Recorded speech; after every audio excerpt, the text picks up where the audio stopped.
This is the alien being that I call Mum.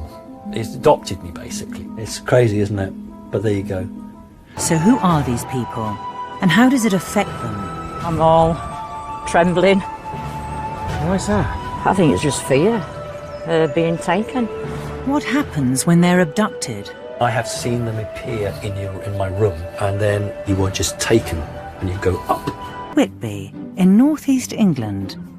An important council meeting is in progress. And one of the things that we were really hoping to do would be to see if Scarborough Borough Council would transfer the cemetery to us. It's chaired by 53-year-old Simon Parks, who's been the local Labour councillor there since last year. He also works as a driving instructor. Follow the road round, bears round to the right. He'll wait for you, he's seen you. He'll wait for you as well, that's fine. And you go.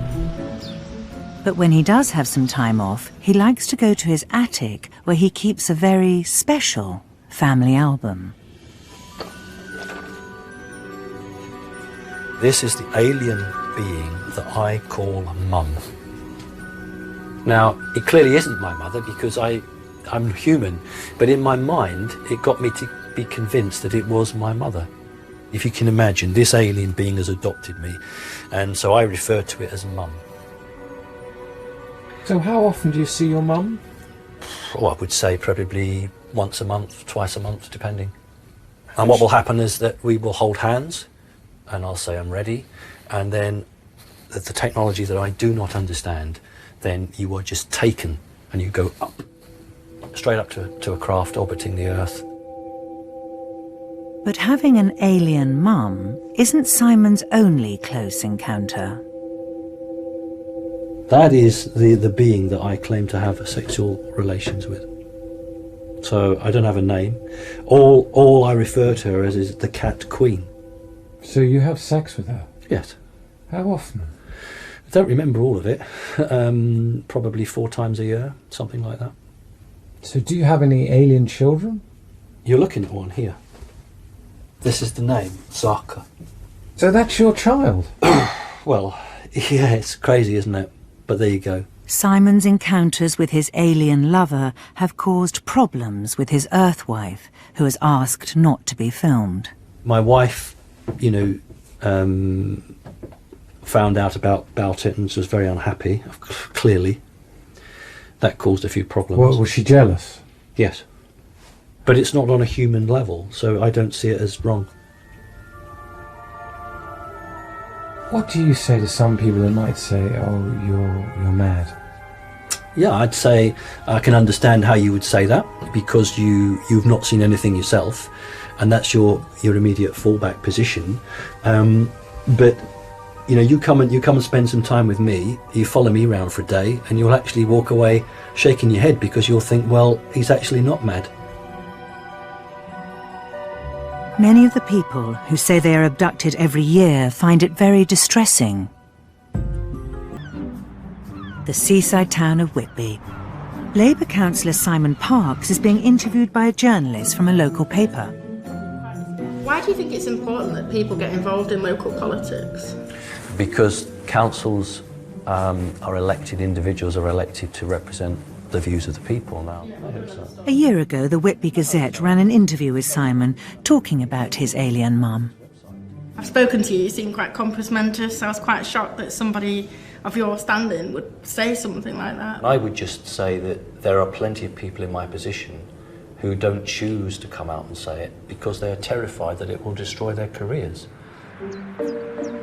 Being open in public hasn't destroyed Simon's career, but he believes it's brought him to the attention of the Secret Service.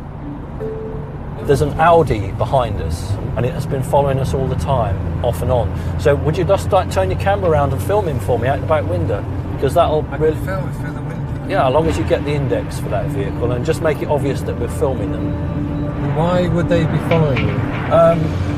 Well, maybe they just have an interest.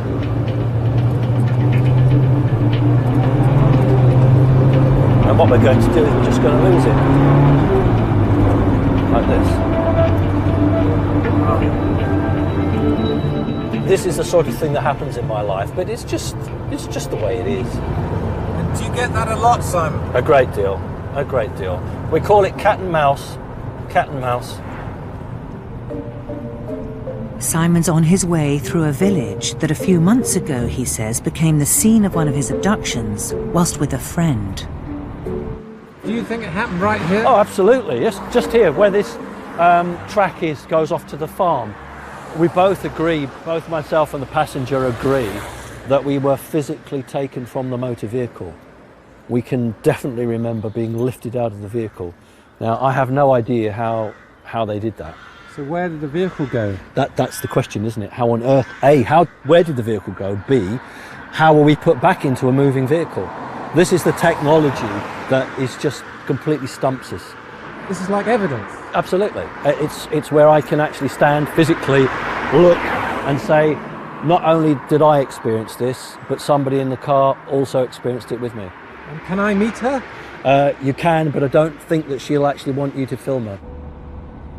Despite having a witness to corroborate his abduction, there is still no scientific proof aliens are visiting Earth. Hello, Anne. Simon here. Simon Parks is so convinced his stories are real, he came out as an abductee to the press. This particular woman. As a Labour town councillor, he's constantly busy sorting out important local issues. They wanted to sell the shed. And at home, he's kept on his toes by his 9 cats.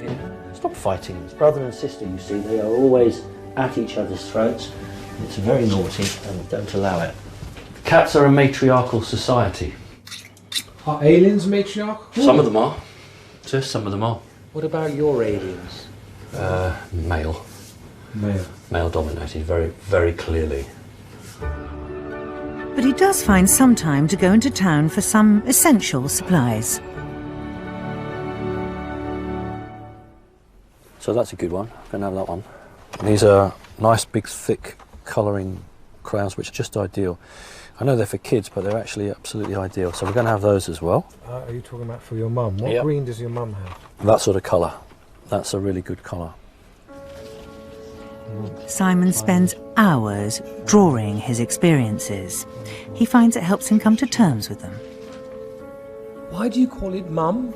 Because when I was a very small child, the very first recollection I have was being lifted out of my cot.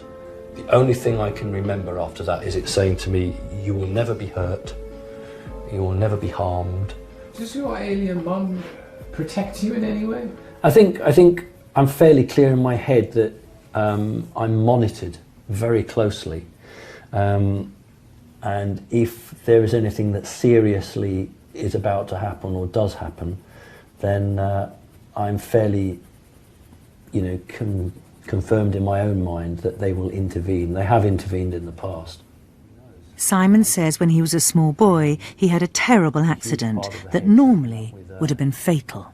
According to what the doctor had said, and the doctor's the professional, the doctor was basically saying you should have been in hospital, your spine was snapped in half. I'd fallen down, 8 foot or so of concrete channeling, done myself quite a nasty mischief.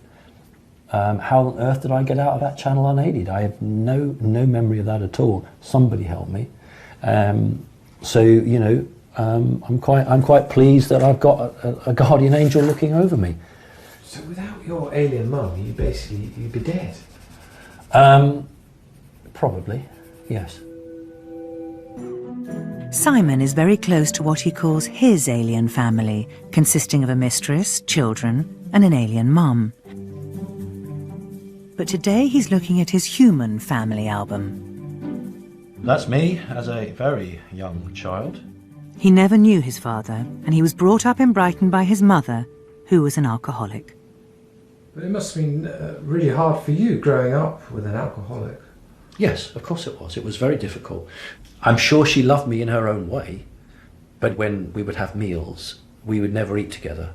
In the 18 years that we'd been together, before she obviously died, I probably sat and ate food with her 3 times. If I was to ask you who was a better parent? One was providing emotional support and learning support. That would be the alien one. And the other one was providing me clothes, food, warmth. So there were 2 sides of a coin. So combined, your 2 mothers, as it were, Yeah. made up to be the sort of the mother you wanted or needed? I certainly think that what was happening was that a role was being taken by one and a role was being taken by another. Can I throw a crazy theory at this one? you can. An unhappy, unloved child makes up an imaginary world. If I was going to make something up, I can assure you I'd make up something much happier, much more fun, less dark, and far more grounded in this world than this.